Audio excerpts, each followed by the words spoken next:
So welcome to all students in the video lecture series of engineering mechanics. मैं हूं शिशिर श्रीवास्तव और जो subject मैं आपको पढ़ाऊंगा उसका नाम है इंजीनियरिंग मैकेनिक्स। दोस्तों, इस सब्जेक्ट को यूनिवर्सिटी में कई नामों से जाना जाता है। तो यहाँ तो मैंने मैकेनिक्स लिखा हुआ है, आपके यूनिवर्सिटी में हो सकता है इस सब्जेक्ट का नाम एलिमेंट्स ऑफ मैकेनिकल इंजीनियरिंग। तो नाम में कुछ नहीं रखा हुआ है, बट कंटेंट विल ऑलवेज भी रिमेन सेम। जो भी सब्जेक्ट का कंटेंट है वो हमेशा सेम रहने वाला है, चाहे सब्जेक्ट का नाम कुछ भी हो। तो आज हम इस लेक्चर में केवल ये समझेंगे कि एक इंट्रोडक्टरी पोर्शन है कि मैं किस तरीके से टीचिंग को आगे बढ़ाऊंगा और किस मॉड्यूल को कितने दिनों में कवर करूंगा। राइट, तो आइए देखते हैं। It is module number 1 C. Total lecture को मैंने, सबसे पहले बात, पूरे सब्जेक्ट को मैंने 60 लेक्चर्स में डिवाइड किया हुआ है और ये 60 लेक्चर्स अलग अलग मॉड्यूल में कवर किए जाएंगे। तो देखते हैं module number 1। Module number 1 deals with force system and free body diagram. FBD stands for free body diagram. तो यहाँ पर हम कवर करेंगे किसी भी बॉडी के ऊपर अगर एक्सटर्नली बहुत सारे फोर्स लग रहे होते हैं तो वो बॉडी इस फोर्स के अगेंस्ट कैसे रिस्पॉन्स करेगी, कैसे बिहेव करेगी। And FBD means free body diagram का मतलब है अगर एक बॉडी किसी दूसरी बॉडी के कांटेक्ट में है या उस बॉडी के ऊपर बहुत सारे फोर्सेस लग रहे हैं तो उन सारे फोर्सेस को किसी एक पॉइंट पर अगर दिखाना हो तो मैं किस तरीके से उन फोर्सेस को ड्रॉ करूंगा या उस बॉडी पे लगने वाले सारे एक्सटर्नल फोर्सेस को कैसे ड्रॉ किया जाएगा। Then how to calculate the algebraic sum of all the forces, such kind of problems we will deal here in the free body diagram. यकीन मानिए स्टूडेंट्स, ये सब्जेक्ट ऐसा है जो आपको बहुत ज्यादा लॉजिकल एबिलिटी देता है सोचने की, ब्रेन स्टॉर्मिंग की। अगर आपको प्रॉब्लम लगाने में मजा आने लगा ना तो आप रियल डेटा प्रॉब्लम्स को एनालाइज करना शुरू कर देंगे जो प्रैक्टिकल लाइफ में आप देखते हैं। और मेरा यही काम है, मैं आपको पूरे सब्जेक्ट में इस तरीके से लेके चलूंगा कि हर समय आपको एक एनर्जेटिक फील होगा, आपको लगेगा कि आप कुछ नया सीख रहे हैं। Now coming to the second concept is CG and MI। CG is the centre of gravity and MI is the moment of inertia. यहां पर हम क्या करेंगे, किसी बॉडी का वो पॉइंट फाइंड आउट करेंगे जहां उसका टोटल वेट काम कर रहा होता है या किसी बॉडी को किसी एक्सिस के अबाउट घुमाने के लिए कितना ज्यादा मुझे एफर्ट करना पड़ेगा। Such kind of effort we will find out. जैसे आपने सुना होगा चीन की दीवार तिरछी होते हुए भी खड़ी हुई होती है, मतलब वो स्टेबल है। वो स्टेबल क्यों है, इस तरह उसकी CG कहाँ लाई कर रही है। अगर उसका मुझे मोमेंट ऑफ इनर्शिया निकालना हो तो क्या होगा।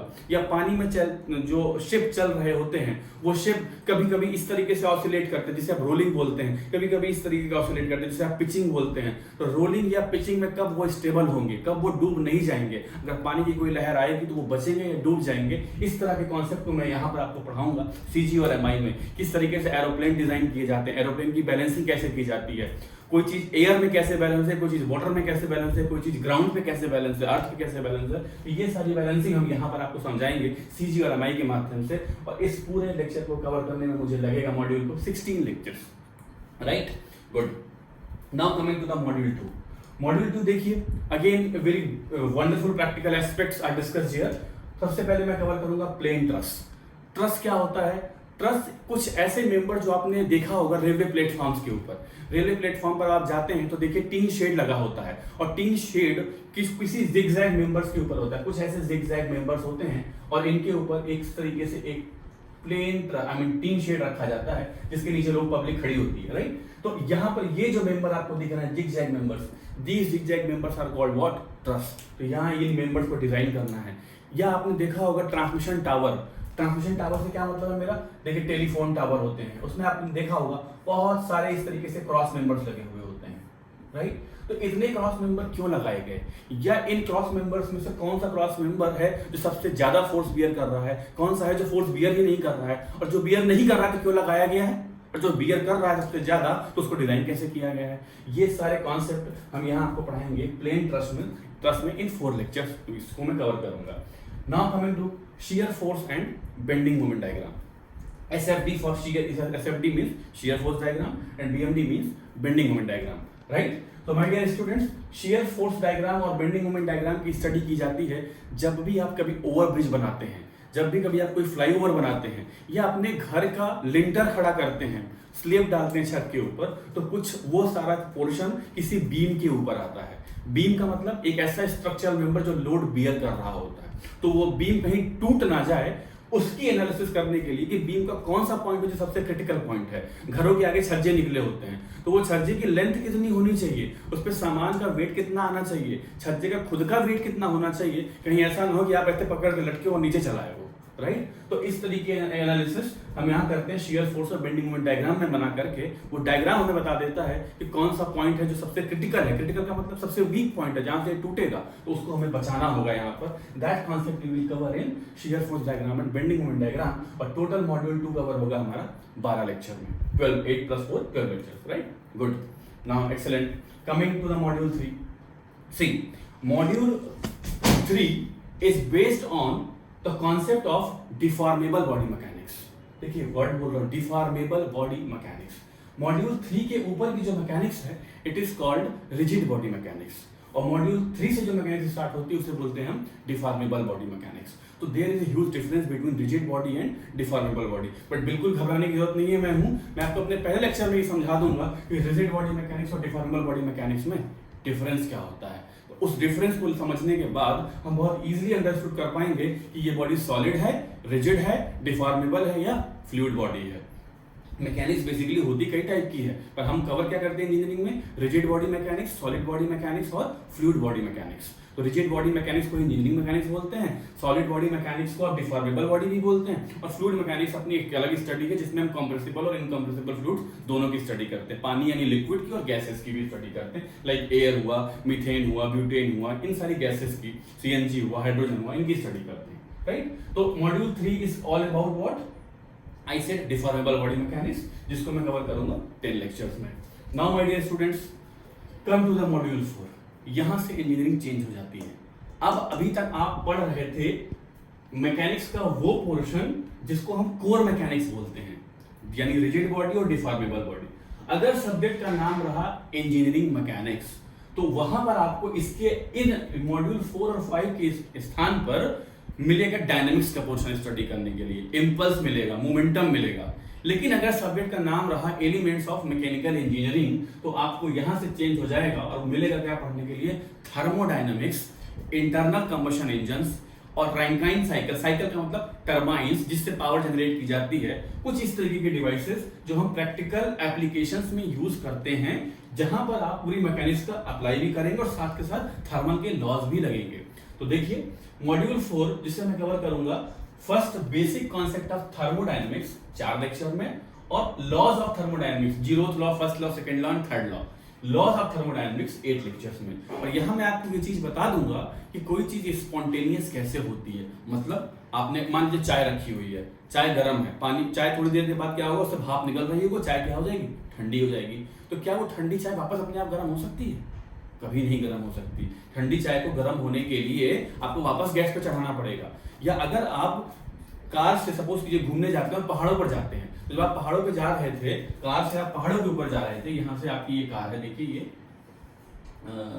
गुड, ये आप अपनी गाड़ी से पहाड़ के ऊपर जा रहे हैं, तो क्या हो रहा है, देखिए ग्राउंड से आप कुछ हाइट गेन कर रहे हैं, जिस हाइट को हम बोलते हैं पोटेंशियल एनर्जी। लेकिन पोटेंशियल एनर्जी गेन हुई तो कोई एनर्जी लॉस भी तो हुई। कौन सी एनर्जी लॉस हुई? कार के अंदर पेट्रोल था, पेट्रोल का मतलब फ्यूल, और फ्यूल का मतलब केमिकल एनर्जी। तो केमिकल एनर्जी क्या हो गई, खत्म हो गई। तो देखिए क्या बोला जा रहा है, थर्मोडायनेमिक्स आपको बताएगी कि लॉस ऑफ केमिकल एनर्जी ने आपको क्या दे दिया, gain of potential energy, height दे दी। पर क्या अगर आप नीचे की ओर आना शुरू कर दें तो पोटेंशियल एनर्जी तो कम होगी, क्या केमिकल एनर्जी बढ़ जाएगी? Are you getting me? जब आप ऊपर की ओर जा रहे थे, H बढ़ रहा था, तो केमिकल एनर्जी घट रही थी। तो जब आप H को कम करेंगे तो क्या केमिकल एनर्जी बढ़ जाएगी? ऐसा कभी नहीं होगा, पर ऐसा होगा, क्योंकि अगर ऐसा हो गया तो ये थर्मोडायनेमिक्स के लॉस को वायोलेट कर देगा। तो ऐसी कौन सी चीजें हैं जहां पर ये दोनों चीजें राइट होनी चाहिए, दोनों तरफ राइट टिक होगा? ऐसा कौन सा है जहां एक पॉसिबल है, एक नहीं पॉसिबल है? Such kind of study we will do in thermodynamics. इसीलिए बोला गया लॉज ऑफ थर्मोडायनेमिक्स, जिसे मैं 12 लेक्चर में कवर करूंगा। और जब आप थर्मोडायनेमिक्स के लॉ सीख जाएंगे तो स्टूडेंट्स आपको उस लॉ को अप्लाई करना होगा प्योर सब्सटेंसेस में। और प्योर सब्सटेंसेस का मतलब तो भी नहीं समझाऊंगा आपको, बाद में बताएंगे वो डिटेल में। लेकिन यहां हम कवर क्या करेंगे प्रैक्टिकल एस्पेक्ट में, टरबाइन कैसे चलती है, टरबाइन जो पावर जनरेट करती है। Turbine is basically a prime mover which is used to convert one form of energy into mechanical energy. तो मैकेनिकल एनर्जी में किसी फॉर्म की एनर्जी कैसे कन्वर्ट होगी, उसके लिए रैंकाइन एक मैथमेटिशियन था जिसने डेवलप किया कुछ अपने लॉ, अपने नॉट लॉ, कुछ फॉर्मूले डेवलप किए, एक साइकिल डेवलप की कि इसके हिसाब से आप चलोगे तो पावर जनरेट होगी, अगर नहीं चलोगे तो पावर जनरेट नहीं होगी। तो उन चीज़ों को हम यहाँ पर, कार्नोट एक मैथमेटिशियन था जिसने कुछ चीज़ें बताई थी कि किस तरीके के इंजन आइडियल इंजन हो सकते हैं, उन चीज़ों को हम यहाँ कवर करेंगे 5 लेक्चर में, 5 लेक्चर में। और फिर फाइनली हम प्रैक्टिकली उनको अप्लाई कर देंगे किसके ऊपर, इंटरनल कंबशन इंजन्स। जो इंजन आपके कार में, बसेस में, ट्रक्स में, व्हीकल्स में, स्कूटर्स, बाइक में लगा होता है, उन इंजन पर अप्लाई करके देखेंगे पूरी की पूरी मैकेनिक्स जो अभी तक आप पढ़ते आए हैं, यूनिट 4 मॉड्यूल 4 तक और मॉड्यूल 5 के फर्स्ट पार्ट तक, सब सारी मैकेनिक्स हम यहाँ लगा देंगे और हमारी व्हीकल बन करके तैयार हो जाएगा। और फिर उस व्हीकल को कैसे मॉडर्नाइज करते हैं वो मैं आपको बताऊंगा कि अब अगर इसमें से पेट्रोल निकाल के हाइड्रोजन डाल दिया जाए, सीएनजी डाल दिया जाए तो किस, या इलेक्ट्रिक व्हीकल बना दिया जाए, हाइब्रिड व्हीकल बना दिया जाए। हाइब्रिड का मतलब होता है one alternative fuel, that means अगर आपके पास पेट्रोल है तो पेट्रोल विद इलेक्ट्रिक भी हो सकता है, पेट्रोल विद फ्यूल सेल भी हो सकता है, बैटरी विद फ्यूल सेल भी हो सकता है, हाइड्रोजन विद फ्यूल सेल भी हो सकता है। तो फ्यूल सेल क्या है, हाइब्रिड व्हीकल कैसे बनते हैं, बैटरी इलेक्ट्रिक व्हीकल कैसे बनते हैं, उनके बारे में मैं यहाँ आपको जिक्र करूंगा। और ये सारी चीजें जो मैं आपको जिक्र बता रहा हूँ ना, ये कॉन्सेप्ट मैं हर लेक्चर में देता चलूंगा आपको, कुछ नई चीजें। और ये मेरा आपसे प्रॉमिस है कि हर लेक्चर में आपको मेरे कुछ ना कुछ नया सीखने को जरूर मिलेगा, बशर्ते you have to devote your time properly towards study. जब मेरा लेक्चर चल रहा उस समय आप कुछ और ना करें, बहुत ध्यान से समझिएगा चीजों को, आपको मजा आएगा, राइट। तो ये आप अपनी कॉपी में लिख लीजिए और फ्रॉम टुडे ऑनवर्ड्स इटसेल्फ मैं अपना पहला लेक्चर डिलीवर करूंगा। हाँ, एक और बात आपको बता देता हूँ, यहाँ देखिए कुछ चीजें मैंने लिखी हुई थी, ये डिस्कस करना जरूरी है। 60 लेक्चर्स आपको समझ में आ गया। ये 60 लेक्चर्स मैं कवर करूंगा वी फॉर वीडियो, 70 वीडियोज में। 70 वीडियो में आपको ऑलमोस्ट 70 के लमसम है, थोड़ा बहुत बढ़ भी सकता है, तो 70 वीडियोस में ये लेक्चर्स कवर हो जाएंगे। वीडियो छोटे छोटे होंगे, 20-20 मिनट्स के वीडियो होंगे ताकि आपको बहुत बोरियत ना महसूस हो। सेकेंड, 10A का मतलब है 10 असाइनमेंट। आपको देखिए 5 मॉड्यूल है और हर मॉड्यूल में 2 टॉपिक हैं, तो हर टॉपिक पे एक असाइनमेंट होगा। तो आपको जैसे ही मॉड्यूल खत्म होता है आपको असाइनमेंट मिल जाएगा। तो you have to submit those assignment before starting the second module. तो आपको 10 असाइनमेंट सबमिट करने होंगे। और क्यू का मतलब है यहाँ बेटा MCQ, multiple choice questions. Similarly हर मॉड्यूल पर एक MCQ होगा जो कि आपको यूनिट स्टार्ट होने से पहले ही फ्लोट कर दिया जाएगा और वो MCQ आपको यूनिट के दौरान कवर करना है। MCQ मतलब ऑब्जेक्टिव क्वेश्चंस, वहां पर कोई इवेल्युएशन ऐसा नहीं है, लेकिन असाइनमेंट इवेल्युएशन भी होगा। असाइनमेंट को इवेल्युएट करूंगा, इसको केवल आपकी प्रैक्टिस के लिए है कि जैसे जैसे हम आगे बढ़ते जाएंगे आप कितना समझ रहे हैं, आप उस ऑब्जेक्टिव क्वेश्चन से अंदाजा लगा सकते हैं। तो इस विशेष के साथ कि आपको ये चीजें समझ में आ गई होंगी और आप अच्छे से पढ़ेंगे। We will see you in the next lecture. Till then write it in your notes. Thank you.